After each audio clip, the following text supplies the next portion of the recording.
এখন আমরা কিছু কোড রিফ্যাক্টর করে নেব। তো আজকের পার্টে শুধু আমরা মেসেজ দেখানোর জন্য যে কোডগুলো ছিল, যেমন হচ্ছে যে এরর মেসেজ এবং সাকসেস দেখে মেসেজ, এগুলো একটু রিফ্যাক্টর করে নেব। দেখেন এটার জন্য দেখেন আমাদের এরর মেসেজ দেখানোর জন্য এইভাবে আমাদের 1 2 3 4টা লাইন করে লিখতে হচ্ছিল। আবার যখন ব্যাকএন্ড থেকে কোনো রেসপন্স আসে, এরর রেসপন্স, তখন সেইটা দেখানোর জন্য এতগুলো লাইন লিখতে হচ্ছিল। তো আমরা চাচ্ছি যে আমরা কিছু ইউটিলিটি ফাংশন বানিয়ে নিয়ে সেটা ইউজ করে এই মেসেজগুলো খুব সহজেই দেখাবো।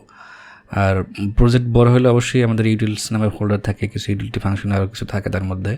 তো আমরা সেটার জন্য আমরা এখানে ইউটিলস নামে একটা ফোল্ডার করে তৈরি করে নেব আমাদের। আর এরও দেখানোর জন্য দেখেন সাকসেস দেখানোর জন্য আমরা যেটা করছিলাম সেটা হচ্ছে আমাদের এখানে মিডিয়ার অবজেক্ট ক্রিয়েট করছিলাম, ইভেন্ট বাস দিয়েছিলাম এবং গ্লোবাল কনফিগারে রেখে দিয়েছিলাম। তো এটা চাইলে আমরা এখন এটা মুভ করে আমাদের ইউটিলস ফোল্ডারের ভিতরে একটা ফাইল বা ফাংশনে রাখতে পারি। ধরেন আমি এখানে একটি ফাইল করতেছি eventbus.js নামে। এখানে আমরা সেম ওয়েতে আমরা এখানে যেভাবে করছিলাম, প্রথমে আমাদের মিট লাইব্রেরিটাকে ইম্পোর্ট করতে হবে।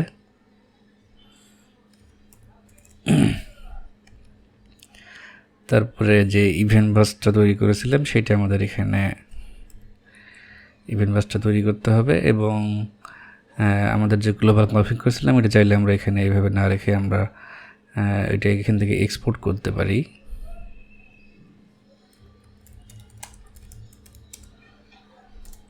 যদি আমরা এভাবে এক্সপোর্ট করি তাহলে এই ফাইল থেকে আমরা যেখানে দরকার সেখানে আমরা ইম্পোর্ট করে কাজ করতে পারি। তো ইভেন্ট বাস আমাদের দরকার হয়েছে কোথায় কোথায় দেখেন, আমাদের দরকার হয়েছে হচ্ছে শুরুতে app.vue-তে এখানে আমরা this.eventbus.on দিয়েছিলাম। তো এখন চাইলে আমরা সেখানে this ডট না দিয়ে আমরা ওইখান থেকে ইম্পোর্ট করে এই কাজটা করতে পারি। এটার জন্য এখানে দেখেন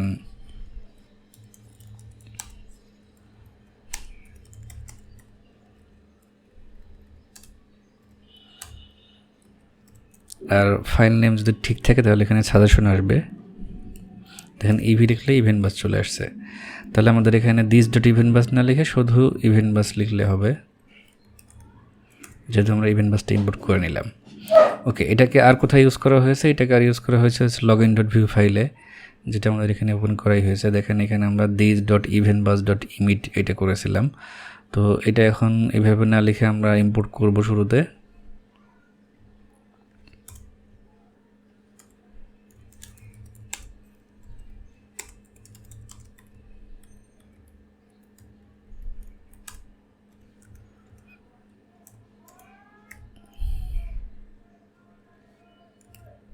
ইভেন্ট বাস, তাহলে আমাদের যেখানে যেখানে আমরা this.eventbus দিয়েছিলাম এটাকে শুধু ইভেন্ট বাস দিলে আমাদের কাজটা হয়ে যাবে। আমরা এটা রিপ্লেস করতেছি, এখানে শুধু ইভেন্ট বাস ডট দিলেও কাজটা হয়ে যাবে। একইভাবে আমরা এটা ইউজ করেছিলাম হচ্ছে ভেন্ডরস ফাইলে, এখানে যদি আমরা সেভাবে রিপ্লেস করি তাহলে আমাদের সবগুলো সেম ওয়েতে কাজ করার কথা। ওকে, আমরা এখন চেক করে আসি যে এইটুকু রিফ্যাক্টরিংটা কাজ করতেছে কিনা। ধরেন আমরা হচ্ছে এখানে কিছু ইনভ্যালিড দিলাম, পাসওয়ার্ড দিলাম।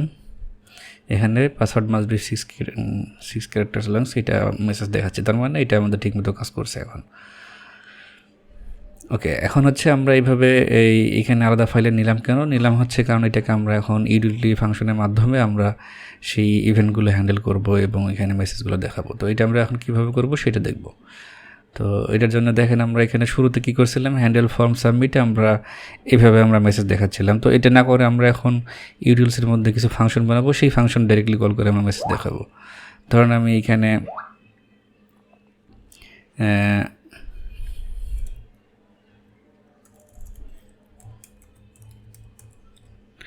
functions.js নামে একটি ফাইল তৈরি করতেছি এবং এখানে আমি এরর দেখানোর জন্য ধরেন আমি একটা ফাংশন তৈরি করতেছি যে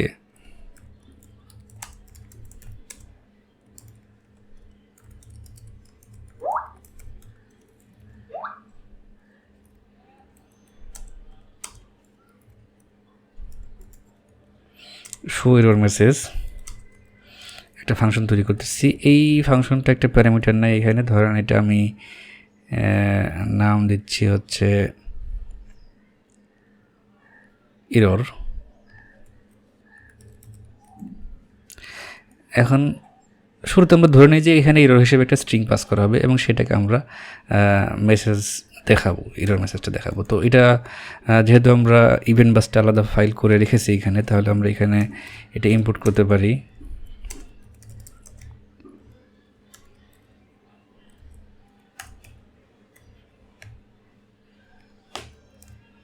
ইভেন্ট বাসটাকে ইম্পোর্ট করলাম। তাহলে এখন দেখেন আমরা এখানে লগ ইন থেকে আমরা যে কাজটা করতেছিলাম সেই কাজটা আমরা এখন যদি এখানে কপি করে নিয়ে যাই, ধরেন এইখানে ফাংশনস ডট জেএস ফাইলে আমরা এই মেথডের কাজ হবে হচ্ছে এই মেসেজটা দেখানো। এখানে মেসেজটা হবে হচ্ছে এরর। ওকে, তাহলে এই মেথডটা কল করলেই আমাদের ভিতরে মেসেজ দিলে সেটা দেখানো যাবে। ধরেন লগইন ডট ভিউ ফাইলে আমরা যদি এখন এটা ইম্পোর্ট করি, এটা আছে হচ্ছে ফাংশনস ডট জেএস ফাইলে এবং এখানে আমরা শো এরর মেসেজ ফাংশনসটা ইম্পোর্ট করব। তাহলে এখন আমাদের এরর দেখানোর জন্য এতটুকু লাইন লেখার দরকার নেই, জাস্ট আমাদের সেই মেথডটা লিখলেই হয়ে যাবে যে শো এরর মেসেজ, এর ভিতরে আমাদের মেসেজটা দিতে হবে। মেসেজটা কি? এটা মেসেজটা হচ্ছে এইটা।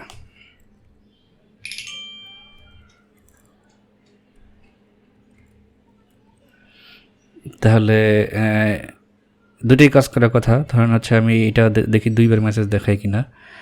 যদি এখন একটা এরর করি, ধরেন লেন্থ কম দিই, তাহলে দেখেন এটা দেখাচ্ছে। আমরা যদি এটা বাদ দিই, সরি এটা তো হচ্ছে নিচে দেখাচ্ছে, এটা আসলে এটার জন্য এক্সিকিউট হচ্ছে না।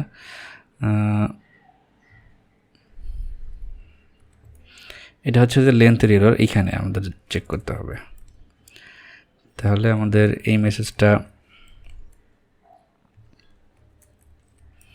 এখানে যদি দেই, তাহলে দেখেন যদি আমরা লেন্থ কম দেই তাহলে মেসেজটা দুইবার দেখাচ্ছে। তার মানে আমাদের এটাও কাজ করতেছে, এটাও কাজ করতেছে। তাহলে আমাদের এটা এত বড় লেখার কোনো দরকার নেই, জাস্ট আমরা শো মেসেজ লিখে এখানে মেসেজ দিলে সেটা মেসেজ আমরা দেখতে পাবো। তাহলে এখন যেখানে যেখানে আমাদের এটা ছিল সেখানে আমরা ডাইরেক্টলি সেটা আমরা লিখতে পারি। ধরেন এখানে আমরা শো এরর মেসেজ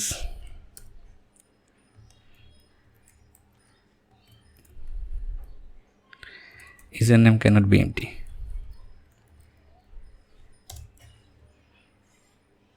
এটা আমরা রিফ্যাক্টর করে নিলাম।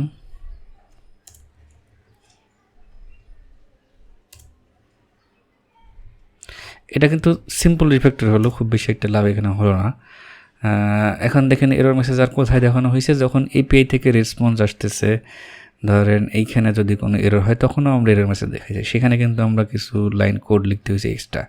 কারণ কি? কারণ হচ্ছে এখানে এরর মেসেজটা আসলে এপিআই থেকে আসবে, সেটা রিসিভ করে যদি না আসে তাহলে সামথিং ওয়েন্ট রং, এরকম কিছু কাজ করে আমরা এখানে মেসেজটা দেখাইছি।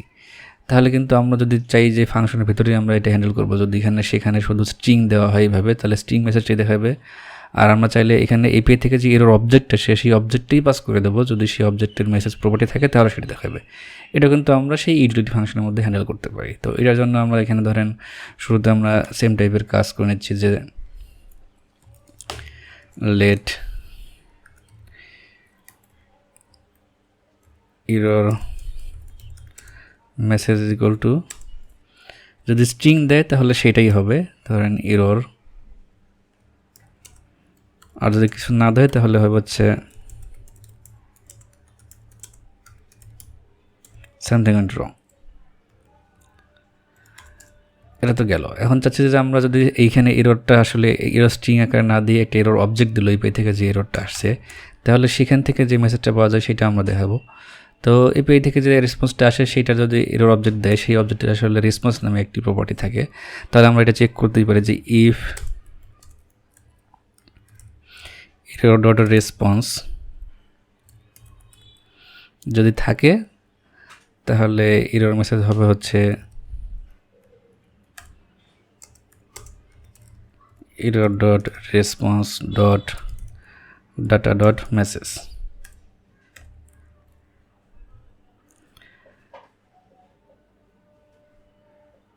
এখন তাহলে যেহেতু আমরা এরর মেসেজটা একটা ভেরিয়েবলে নিয়ে নিয়েছি, তাহলে এখানে আমরা মেসেজটা আসলে এরর না লিখে আমরা এরর মেসেজটা এখানে দেখাতে পারি।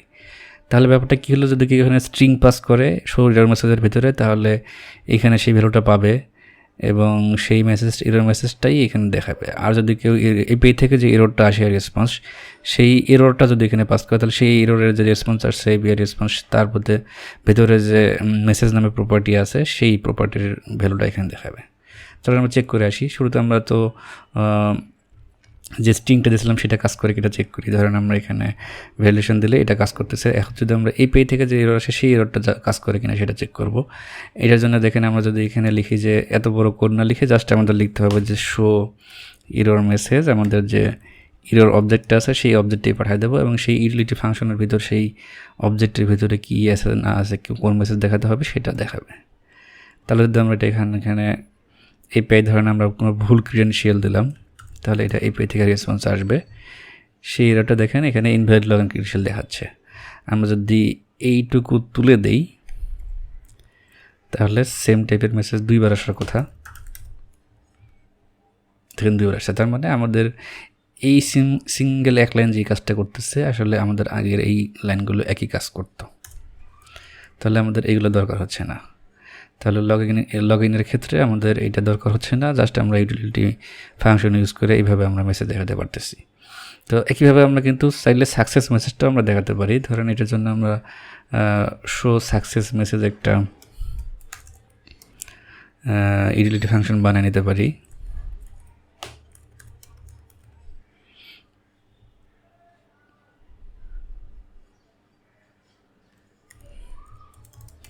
ধরেন এটা পেলোড নাম দিচ্ছি।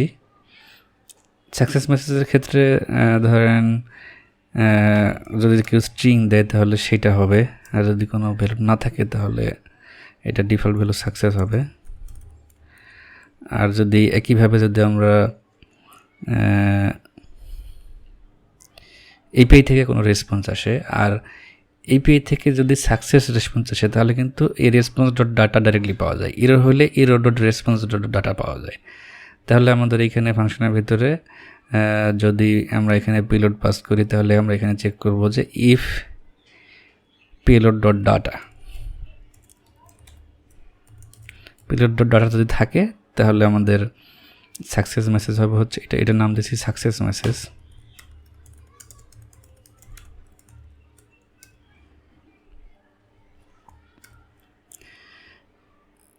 সাকসেস মেসেজটা হবে হচ্ছে payload dot data dot message, কারণ এপিআই থেকে যে রেসপন্স আছে সেখানে মেসেজ নামে একটা প্রপার্টি আছে আমরা জানি। তাহলে এখন এটার জন্য সাকসেস দেখানোর জন্য আমাদের এখানে লিখতে হয় সাকসেস এবং মেসেজের ভিতরে আমরা সাকসেস মেসেজ দিয়ে দিচ্ছি। তাহলে কিন্তু সাকসেস মেসেজ দেখানোর জন্য জাস্ট আমাদের সিম্পলি এই ফাইলটা কল করলেই হবে, এই ফাংশনটা কল করতে হবে। এখানে আমরা স্ট্রিংও দিতে পারি এবং এপিআই থেকে যে রেসপন্স আসে সেটাও দিতে পারি। তাহলে আমরা যদি এখানে এই সাকসেস মেসেজ দেখানোর জন্য এই কাজটা করেছিলাম, লগ ইন সাকসেস হলে এখানে আমরা ডিরেক্টলি আমরা সেই ফাংশনটা ইউজ করতে পারি। সেটার জন্য আমাদের অবশ্যই এটা ইম্পোর্ট করতে হবে শো সাকসেস মেসেজ। তাহলে আমরা এখানে ডিরেক্টলি লিখতে পারি যে শো সাকসেস মেসেজ এবং এর ভিতরে আমরা স্ট্রিংও দিতে পারি অথবা যে রেসপন্স আসছে সেই রেসপন্সটা দিতে পারি। সেই রেসপন্সের কি ডাটার মেসেজের ভিতরে কী প্রপার্টি আছে সেই প্রপার্টিটা অটোমেটিক্যালি এখানে দেখাবে। তো চলো আমরা চেক করি। চেক করার জন্য এখানে যদি আমরা সাকসেস ক্রিডেনশিয়াল দিয়ে লগ ইন করি, তাহলে আমরা রিলোড করে নিচ্ছি। তাহলে আমাদের এখানে দুইবার একই মেসেজ দেখানোর কথা, দেখেন আমরা এখানে দুইবার দেখতে পাচ্ছি, তার মানে এটা ঠিকমতো কাজ করছে। তাহলে আমাদের সাকসেস দেখানোর জন্য ইভেন্ট বাস ডট ইমিট এটা লেখার দরকার নেই, জাস্ট আমরা শো সাকসেস মেসেজের ভিতরে রেসপন্স দিয়ে দিলে সেটা দেখাবে।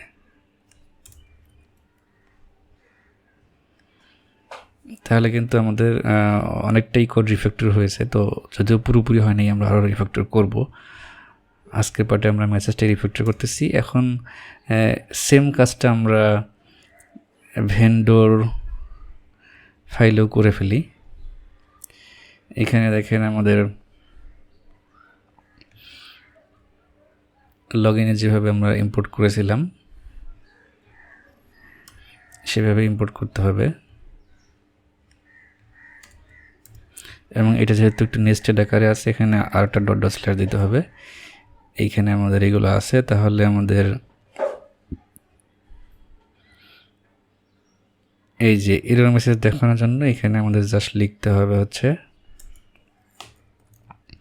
শো এরর মেসেজ ভিতরে রেসপন্স, তাহলে আমাদের এতগুলো লাইন কমে গেল। একইভাবে সাকসেস মেসেজ গেটিংয়ের সময় দেখানো হয় নাই, এখানে দেখানো হয়েছে, তাহলে এইখানে আমাদের লিখতে হবে জাস্ট শো সাকসেস মেসেজ, এর ভিতরে আমাদের পাস করে দিতে হবে রেসপন্স। একইভাবে এই এররের ভেতরে আমাদের শো এরর মেসেজ এরর, ডিলেটের ক্ষেত্রেও তাই, আমাদের সাকসেস হলে এখানে জাস্ট আমাদের লিখতে হবে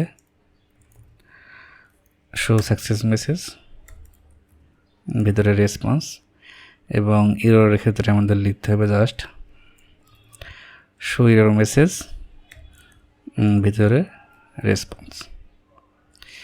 এডিটের ক্ষেত্রেও তাই,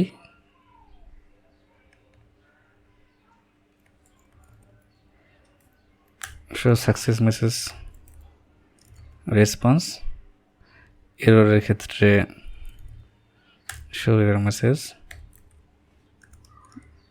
এরর। ওকে, তাহলে এই পেজেও আমাদের মেসেজ দেখানোর রিফ্যাক্টরের কাজ শেষ। আমরা একটু চেক করে দেখি, ধরেন আমরা এখানে রিলোড করে ভেন্ডরস পেজে যাচ্ছি, এখানে গিয়ে আমরা একটা অ্যাড করে দেখি, ধরেন যে কোনো একটা অ্যাড করলাম,